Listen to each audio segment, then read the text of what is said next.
Thanks for watching. Don't forget to like, comment, share and subscribe to Mufti Tariq Masood, famous scholar. تو خیر کہاں سے تو عبداللہ ابن مبارک رحمہ اللہ تعالی، کیونکہ پہلے تو اسلاف میں تھا کہ جلدی شادی کرنی ہے، اب جب شادی ہوگی تو ظاہر ہے مالی مسائل تو کھڑے ہوتے ہیں، خرچہ تو اب بیگم آ گئی، بچے بھی ہوتے ہیں چلے جا رہے ہیں، تو پھر انہیں ترتیب کیا بنائی؟ 4 مہینے بزنس، میں آپ کو ریٹن میں لکھ کے دینے کے لیے تیار ہوں، نکاح کرو اور یہ ارادہ کرو 4 مہینے صرف کیا کرنا ہے؟ بزنس۔ بے شک آپ کو کوئی بزنس نہیں آتا، 2-4 سال دھکے کھاؤ گے، نوٹ چھاپنے کی مشین بن جاؤ گے تھوڑے دنوں میں انشاءاللہ۔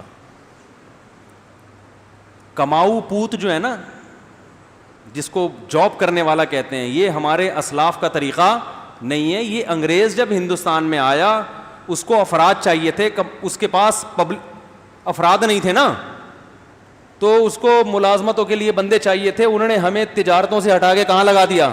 کلرک بنا دیا کسی کو، ٹھیک ہے نا، کسی کو کچھ بنا دیا، کسی کو کچھ بنا، اور 1.5-2 لاکھ کوئی مینیجر بنا دیا، تو اس کو اب مینیجر کا ساری نالج سے فائدہ کون اٹھاتا ہے؟ وہ جس کی فیکٹری ہے یا جس کا بزنس ہے، ہو سکتا ہے وہ انگوٹھا چھاپ ہو، پیسہ آئے گا نا تو مینیجر MBA لڑکے ملازم ہوں گے آپ کے، پیسہ نہیں آئے تو خود MBA بن کے کسی جاہل کی ملازمت کرو گے۔ کیا کریں یار، کوئی ڈنڈا منڈا ہونا چاہیے صرف دکھانے کے لیے۔ اب یہ ٹاپک چینج ہوتے ہیں نا، تو جس ٹاپک میں گھستا ہوں اس کو اگر ادھورا چھوڑ دوں تو پھر مسئلہ خراب ہو جائے گا۔ دیکھو آپ پڑھو ضرور، پڑھنے کا مقصد آپ کا نالج ہونا چاہیے۔ جو پڑھا لکھا آدمی ہے وہ معاشرے میں اچھا سروائیو کر سکتا ہے، لوگوں کو اچھا گائیڈ کر سکتا ہے، وہ بہت سی غلطیوں اس نیت سے پڑھو۔ پیسہ کمانے کے لیے اگر پڑھتے ہو تو بے وقوف ہو۔ پیسہ صرف کس میں رکھا ہے اللہ نے؟ تجارت میں رکھا ہے، سمجھتے ہو کہ نہیں سمجھتے؟ اور اپنی اولاد کو بزنس دے کے جاؤ، فری پھوکٹ میں تمہاری جگہ آ کے تم سے 2 ہاتھ آگے نکل جائیں گے۔ آپ ڈاکٹر بنے، اپنے بچے کو ڈاکٹر بنا کے جاؤ گے نا تو اس کو اتنی ہی محنت کرنی پڑے گی جتنی آپ نے کی ہے، وہ 0 سے شروع ہوگا۔ لیکن بزنس دے کے جاؤ گے تو جو آپ کا آخری سٹیپ ہوگا بچے کا وہ پہلا ہوگا، اور 3-4 نسلوں کے بعد خود سوچ لو کیا ہوگا۔ وہ سارے تجربے کر کر کے مختلف لوگوں کو پہنانا سیکھ جائیں گے۔ مختلف چیزیں تجارت میں پہنائی جاتی ہیں نا، یہ گائے قربانی کی خریدی، اس کو پہنا دی، یہ پلاٹ خریدا، اس کو پہنا دیا، تو وہ پہنا کے ماسٹر ہو جائیں گے کہ کس کو کس وقت کیا چیز پہنانی ہے۔ سمجھتے ہو کہ نہیں سمجھتے ہو؟ تو اس لیے تجارت کیا کرو، اور ایک دم سے نہیں ہو جاتا، شروع میں تو دھکے۔ اور تجارت کے لیے یہ بھی سوچتے ہو اتنا پیسہ کہاں سے لائیں، تو یہ تو بے وقوفی کی بات ہے۔ تجارت میں تو پہنانا آنا چاہیے، ادھر سے لیا اس کو پہنا کے کمیشن لیا، پتلی گلی سے نکل لیے، ٹھیک ہے۔ تو پیسہ انویسٹ کرنے کی حماقت کبھی بھی نہیں کرنا کیونکہ آپ کو تجارت آتی نہیں ہے، 1 کروڑ انویسٹ کر کے وہ ڈوب گئے، پھر تو گئے کام سے۔ انویسٹمنٹ اس بزنس میں کریں جس کا آپ کو تجربہ اچھا خاصا ہو چکا ہو، اس بزنس میں انویسٹمنٹ کرو آپ، پھر فائدہ ہے۔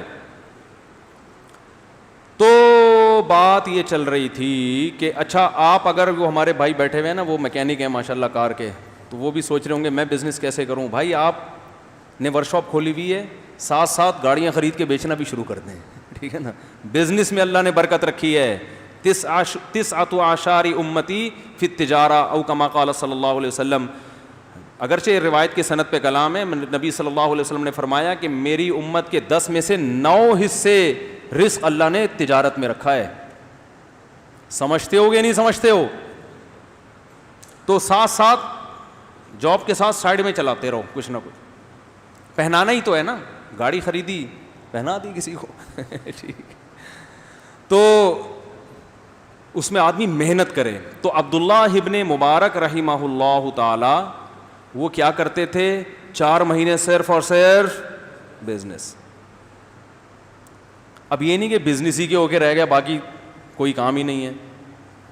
تو 4 مہینے تجارت سے جو ارننگ ہوتی تھی وہ اپنے بیوی بچوں کے لیے، بھائی اب سال بھر بیٹھ کے کھانا ہے۔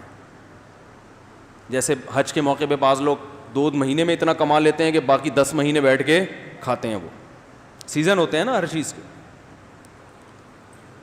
اگلے 4 مہینے وہ جہاد میں گزارتے تھے. اسلامی سرحدیں پھیل رہی تھیں اس وقت, بڑی بہادری کے جوہر دکھائے انہوں نے لڑائیوں میں, اور مزید 4 مہینے 24 گھنٹے علم.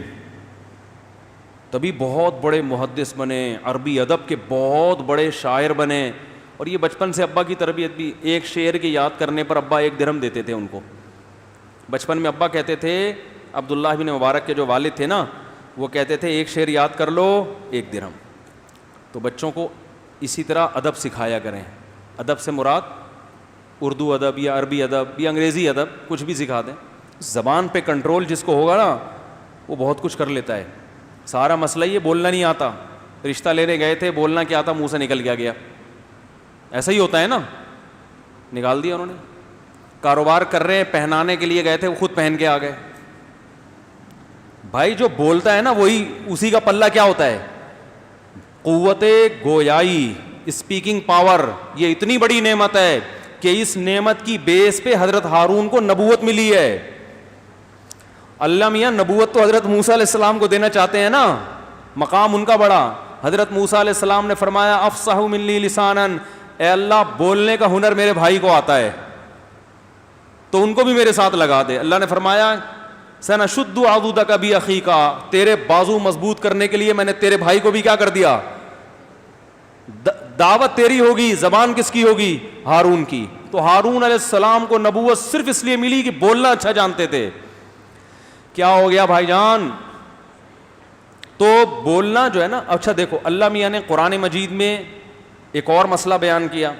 مشرکین مکہ یہ کہتے تھے معاذ اللہ, نقل کفر, کے یہ فرشتے اللہ کی معاذ اللہ بیٹیاں ہیں. تو اللہ کو غضب آیا کہ مشرکین خود بیٹی کی پیدائش پہ نا ناک منہ چڑھاتے تھے اور زندہ دفن کر دیتے تھے. تو اللہ کہہ رہے ہیں جو اپنے لیے تو بیٹی پسند نہیں کرتے, اور اللہ کی طرف نسبت کس کی کر دی کہ اس کی بیٹیاں ہیں, معاذ اللہ.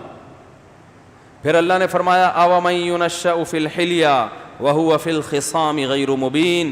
عورت کی ایک کمزوری کو اللہ نے بیان کیا کہ عورت تو وہ ذات ہے جو زیورات میں پلتی ہے اور اس میں اسپیکنگ پاور مرد سے کم ہوتی ہے. فی الخصام, جب بحث کرتی ہے نا, ڈیبیٹ, تو وہ کانفیڈنس نہیں ہوتا جو کس میں ہوتا ہے, مرد میں ہوتا ہے. خواتین کہیں گی اللہ میاں ہماری برائی بیان کر رہے ہیں. اللہ میاں برائی نہیں بیان کر رہے, اللہ میاں آپ کی کمزوری کو بیان کر رہے ہیں. سمجھتے ہیں کہ نہیں سمجھتے؟ ارے میاں دیکھو, ایک آدمی کہے کہ مرد کے بازو میں طاقت زیادہ, عورت کے بازو میں طاقت کم, تو کیا عورت کی انسلٹ ہو رہی ہے؟ یہ تو حقیقت ہے نا. مرد طاقت ہوتا ہے, عورت کیا ہوتی ہے بیچاری, کمزور. اللہ ماشاء اللہ کچھ اس کے برعکس بھی ہوتی ہیں. تو بعض عورتیں مردوں سے زیادہ ذہین ہوتی ہیں, ان میں بولنے کی طاقت مرد سے زیادہ. امی عائشہ رضی اللہ تعالیٰ عنہ جو تھیں وہ تو صحابہ سے زیادہ اچھا بول لیا کرتی تھیں, ذہانت بھی بہت سے صحابہ سے زیادہ تھی. لیکن عمومی جو ماحول ہے اللہ نے بنایا ہے وہ کیا ہے کہ عورت کو زیب و زینت سے محبت ہوتی ہے. تو یہ بھی ایک عیب ہے, اگرچہ یہ اس کے لیے عیب نہیں ہے, اس کی فطرت کا حصہ ہے, لیکن اس کی فطرت کا حصہ ہونا بھی تو ایک عیب ہے نا. تو اس سے بھی پتہ چلتا ہے میرے بھائی, جس مرد کو زیادہ زیب و زینت کا شوق ہے نا, یہ تو بہت ہی بڑا عیب ہے کہ تمہاری تو نیچر نہیں ہے, تم پھر بھی زنانے میں گھس رہے ہو جا کے. سمجھ آ رہی ہے بات؟ بیوٹی پارلر کھول کے بیٹھے ہوئے ہو اور تیار ہونے میں گھنٹہ گھنٹہ لگاتے ہو. یہ میں اتنا جو بولتا ہوں نا, مرد کو زیادہ بیوٹی نہیں ہے, تیار ہونے میں گھنٹہ نہ لگاؤ, تو لوگ کہتے ہیں یہ کوئی کبیرہ گناہ ہے جو اس پر اتنا بول رہے ہو. او بھائی یہ نیچر کے خلاف ہے, اللہ کو یہ چیز پسند نہیں ہے. تو یہ عورت کے پر یہ جو ہے کہ وہ بیوٹی, وہ وہاں ڈریسنگ ٹیبل کے سامنے جب بیٹھی ہے تو اٹھ ہی نہیں رہی, وہ ٹھیک ہے اس پہ سوٹ کرتا ہے, آدمی پہ یہ چیزیں سوٹ نہیں کرتی. اس لیے میں بار بار بول رہا ہوں کہ یہ سب چیزیں شریعت کا حصہ ہے بھائی. تیار ہونا, جاؤ نہاؤ دو, کپڑے اس طریقے ہو گیا.